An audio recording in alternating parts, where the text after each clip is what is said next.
I had a chance to talk with Dr. Anthony Fauci, of course, who is America's leading infectious disease expert about that very issue. Here's our conversation. Should have been wanting to do this for quite some time. Good to be with you, Roland. Thank you for having me. So here's the deal. You've had to answer questions from comments from Nicki Minaj. I've been on social media dealing with Teddy Riley and other entertainers, and it's just been a deluge of misinformation. Do you believe that? Look, you're scientists. That folks who are scientists and doctors underestimated the power of misinformation. And when you go back, that we needed to have just this massive information campaign to fight that.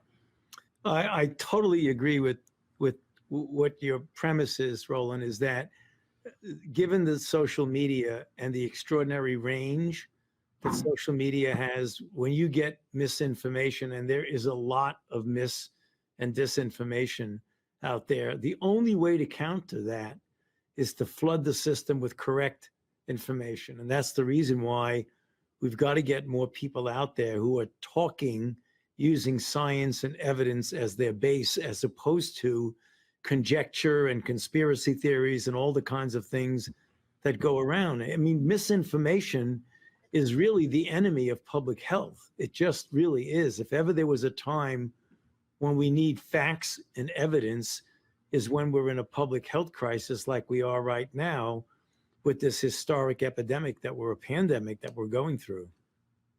And I'll be honest, look, early on when we were reaching out to the folks who handle advertising, and we told them, we said, look, you better have a targeted campaign. I said, versus sort of this broad deal. Oftentimes folks want to focus on mainstream media. And I said, look, I'm telling you, I said, when this thing takes root, it's going to be very difficult to change people's minds. And so, I mean, I'm still dealing with people who were saying, oh, my goodness, what she said was correct. There's other people that if you're vaccinated, I mean, you can lose babies and people are going to be impotent and becoming sterile. And we probably have more than 100+ segments, and I purposely put on Black doctors talking to our audience.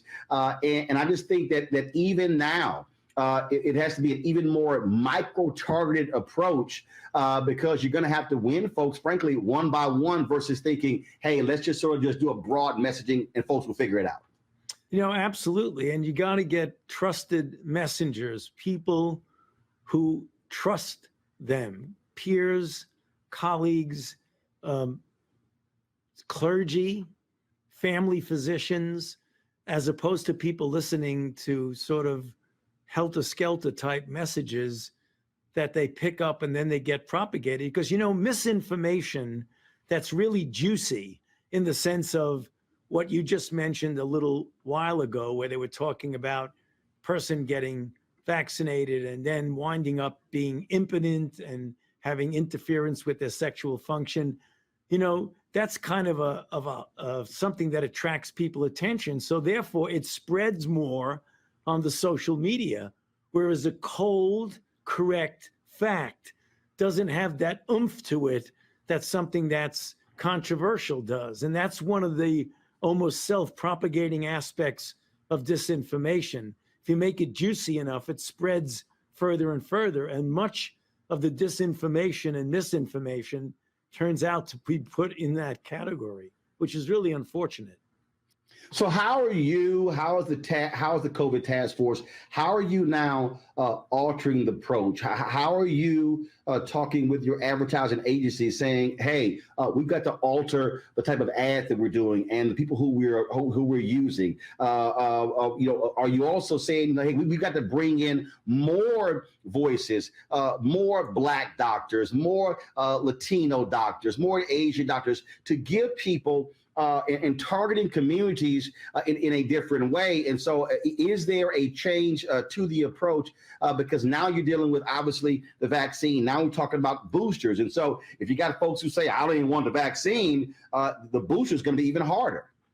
Well, Roland, we're doing all of the above. And not only bringing in other people who can do that, but realizing that channeling it through the standard classical media is important and will continue. But also, we're doing things that I never would have imagined I would be doing. Getting on TikTok with people, getting on people's Instagram, talking to rappers, talking to people who I like and respect, but I never thought I would be talking about public health matters with them. And I think that we've expanded the scope of the venues that we use. We're, it's always, it's fine to be in the New York Times and the Washington Post and cable and the classic networks, but there's millions and millions and millions of people who follow people on their Instagram or follow them on Facebook. Those are things that I find myself doing now that never in my wildest dreams would I thought that I would be doing that. Well, that's one of the reasons why I created this show, for that very reason, because look, I had a show on a black cable network. It ended and I said, look, we've got to have a vehicle to reach people in a different way. The last question for you, and that is moving forward, what really should be our focus for the next 6 months? If you had to really say, hey, focus on this, what is that one thing for the next 6 months? It's filling the gap of unvaccinated people, Roland, because right now we're entering into the fall, the cooler season, the influenza season. Things are going to get complicated. The best way we can protect ourselves and our family and society in general is to get those now 74 or 75 million people who are eligible to be vaccinated, who have not yet gotten vaccinated, to reach out to them by all the mechanisms that you and I just discussed, to convince them how important it is to get vaccinated. If we got those people vaccinated, we would not be having a problem right now. Right now, like yesterday, we had 130 or so thousand people who are newly infected. We have about 1,000 deaths now that we see. We have increase in hospitalizations. This is something that is entirely avoidable if we get the overwhelming proportion of the population that is unvaccinated vaccinated. Well, look, we certainly appreciate your work and the work of those other doctors and scientists getting the word out. We're doing our part. Trust me, I'm getting attacked by a lot of people just like you are. People say I'm a traitor to the race. Don't take that shot.